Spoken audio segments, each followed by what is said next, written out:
Ho preso questa mattina purtroppo dell'improvvisa morte del nostro parroco Don Giorgio Balbo. Tutta quanta la comunità di Noventa Vicentina è colpita da questo dolore. Siamo tutti quanti sconvolti e fortemente rattestati. Se n'è andato così, all'improvviso. Don Giorgio, parroco di Noventa Vicentina, è stato stroncato da un malore mentre era in canonica.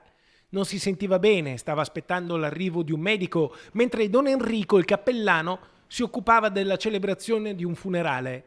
Dopo l'allarme sul posto è giunta un'ambulanza del SUEM 118, ma ogni tentativo di rianimarlo è stato vano.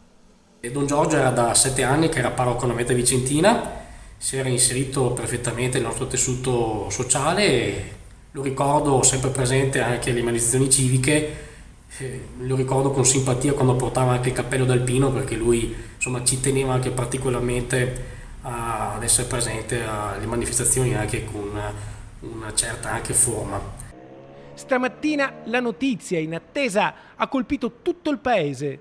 Don Giorgio aveva compiuto 67 anni da pochi giorni. Ordinato sacerdote nel 1983, era alla guida dell'unità pastorale di Noventa Vicentina, Saline e Agugliaro dal 2015 e dall'anno scorso era anche vicario del Vicariato Noventa Riviera Berica.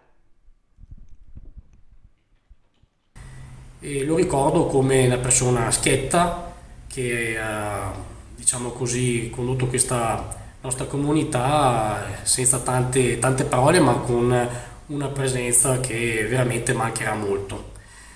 Adesso attendiamo ovviamente i funerali, la comunicazione da parte del vescovo e ho sentito anche Don Enrico e veramente la notizia ha sconvolto un po' tutti e non ci sono altre tante parole da dire se non veramente un profondo dolore che esprimiamo come comunità.